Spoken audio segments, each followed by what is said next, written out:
Бәріңізге қайырлы күн қыздар. Морковь салатын дайындаймыз. Корейский салаттардың бірі өте дәмді болып шығады. Дәл осы рецептпен жасап көріңіздер. Ең алдымен біз сәбіздерімізді, 800 грамм сәбізімізді осылай ұзынша үккіштің көмегімен өткізіп аламыз. Барлығын өткізіп болғаннан кейін енді үстіне қоспаларын қосатын боламыз. Алдымен біз тұз саламыз, жарты ас қасық тұз салып 15 минутқа қалдыратын боламыз. Осылай бір араластырып аламыз.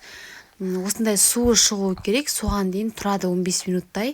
Шыққаннан кейін үстіне енді жарты ас қасық қант қосамыз, яғни шекер қосамыз, үстіне қара бұрыш қосамыз, аздап осылай үлкен ас қасықтың осындай көлемде қосатын боламыз. Үстіне енді осындай кориандр қажет болады бізге, ұнтақ кориандр.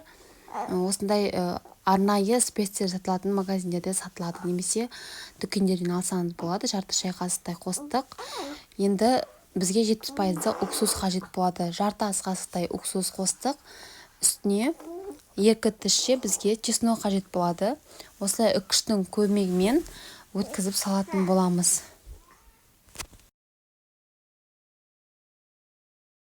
Салатымызға сұйық май қажет болады. Ол үшін сұйық майды темір ыдысқа осылай құйып алып, үстіне паприка ұнтағын қосатын боламыз.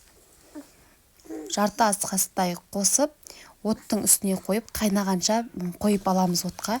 Қайнағаннан кейін енді жаңа қоспамыздың үстіне пышылдатып, ыстық күйінде құйып жібереміз. Барлық қоспаларымызды қосқаннан кейін осылай қолымызбенен көріп тұрғаныңыздай дара-дара ажыратып барлығын жақсылап араластыратын боламыз. Қалауыңыз бойынша тұздалған қияр қоссаңыздар болады, немесе қоспай тамақпен жіберсеңіздер де болады. Мен тұздалған қияр қосып жасадым. Бір дана қиярды осылай ұзынша етіп турап алып,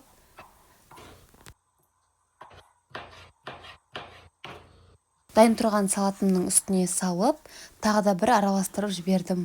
Кемінде 1 сағат тұрғаннан кейін ұсына берсеңіздер болады. Оған дейін тұзы сіңіп, өте дәмді болып шығатын болады. Міндетті түрде жасап көріңіздер. Осы рецептпенен жасауы оңай. Менің каналыма тіркелуді ұмытпаңыздар. Алдағы уақытта сіздермен көптеп тағам түрлерімен бөлісетін боламын.